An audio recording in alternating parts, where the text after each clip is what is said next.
एक unique piece भगवान ने आपके लिए बनाया है। आप यूं समझ लीजिए, मुख से करना घोर पाप होता है, क्योंकि इस संसार में ये सबसे बड़ा कोई हितैषी आपका है तो वो आपके माता पिता है और फिर उसके बाद में आपके गुरुदेव भगवान है। नमस्कार साथियों, मैं हूं आपके साथ सत्यव्रत अवस्थी और आप देख रहे हैं सरल उपाय सहज समाधान। साथियों, आज के इस वीडियो में हम आपको गुरुदेव भगवान के विषय में ऐसी कुछ बातें बताने वाले हैं। प्रमुख रूप से 3 बातें बताएंगे जो आपको अपने जीवन में निश्चित रूप से ढाल लेना चाहिए। बहुत ही उपयोगी है आपके लिए। यदि आप ढाल लेते हैं तो आप अपने जीवन में एक नई सक्सेस देखेंगे, आप नई सक्सेस की अनुभूति करेंगे। बहुत ही महत्वपूर्ण है ये 3 बातें आपके लिए आज की इस वीडियो की। साथियों, गुरु की बात यदि हम करें तो गुरु का कोई तुलना ही नहीं है संसार में। शास्त्रकार कहते हैं गुकारस्तु अंधकारस्तु ऋकारस्तेज उच्यते। जो गुकार अंधकार से हमको प्रकाश की तरफ ले जाए, यानी कि हमारे जीवन का अंधकार जो समाप्त कर दे, वही हमारे लिए गुरु है। इसके अलावा एक चीज और बताएगी, क्या अज्ञानतिमिरान्धस्य ज्ञानांजन शलाकया चक्षुर्मीलितं येन तस्मै श्री गुरुवे नमः। यानी कि इसे बताया कि अज्ञानतिमिरान्धस्य ज्ञानांजन शलाकया,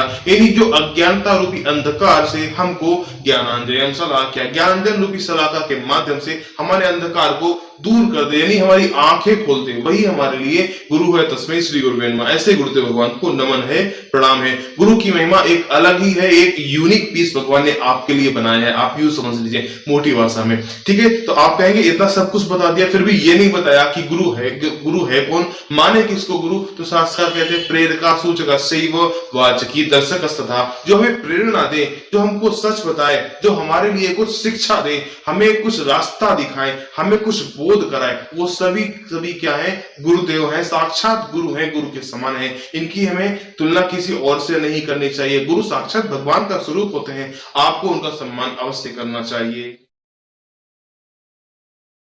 साथियों, गुरु पूर्णिमा के दिन से आप एक बार गांठ बांध दीजिए। सबसे पहला काम आपको जो करना है वो ये करना है कि आपको नित्य प्रति गुरुदेव भगवान को नमन करना है और उनका आशीर्वाद प्राप्त करना है। सबसे पहले आप उठेंगे, सबसे पहला काम ये होगा उठने के बाद में, प्रातः काल उठने के बाद में, कि सबसे पहले आपको गुरुदेव भगवान को स्मरण करना है। फिर उसके बाद में अपनी नित्य प्रतिक्रियाओं को जो करते हैं कर लीजिए। फिर उसके बाद में स्नान कर लीजिए और स्नान करने के बाद में सबसे पहला काम आपको जो करना है वो सबसे पहला काम यह है कि गुरुदेव भगवान के पास में आपको जाना है, उनको नमन करना है, उनका आशीर्वाद प्राप्त करना है। यदि आपके समक्ष गुरुदेव भगवान नहीं है, आपके आसपास नहीं रहते हैं, तो आप उनकी प्रतिमा रख लीजिए और उनकी फिर पूजा आराधना और उनको नित्य प्रति नमन करके उनका आशीर्वाद प्राप्त अवश्य करें। अब आप कहेंगे ये तो भगवान के लिए हम करते हैं, फिर गुरुदेव के लिए ऐसा क्यों बोल रहे हैं? तो देखिए, आप कहां भ्रम में पड़े।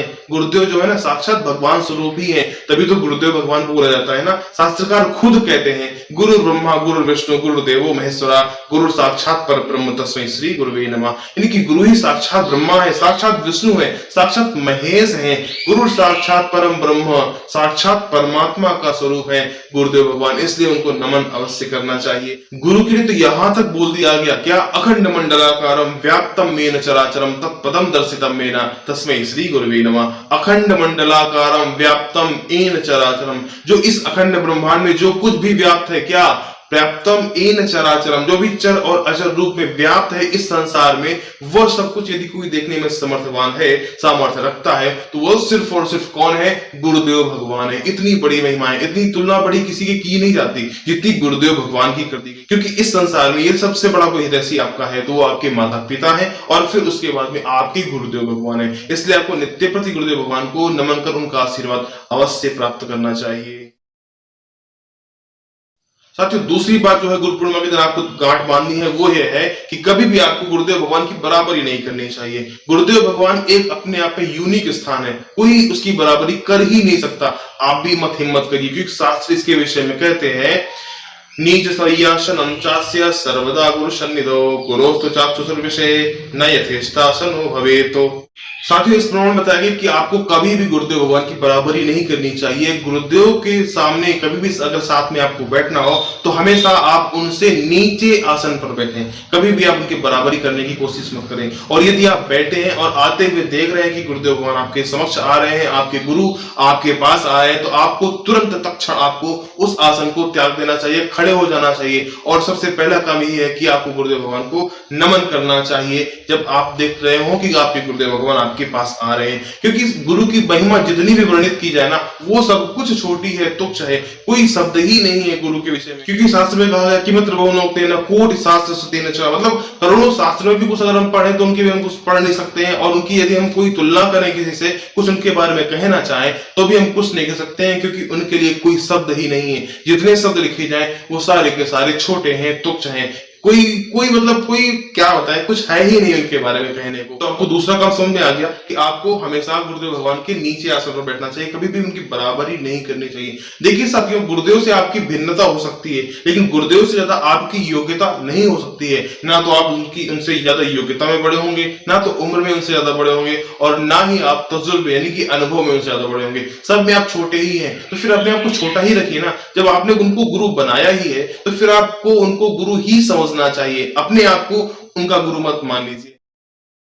अब साथियों, तीसरा काम जो अपने जीवन में पूर्ण रूप से ढालना है, गुरु पूर्णिमा के दिन आपको गांठ बांधनी है, वो ये है कि आपको कभी भी गुरु की निंदा करनी तो छोड़ो, सुननी नहीं चाहिए। शास्त्र इसके विषय में कहते हैं, गुरु यत् परिर्वादो निंदा वापि प्रवर्तते करणों तत्व विधातव्यो गंतव्यम वा ततोन्यतः।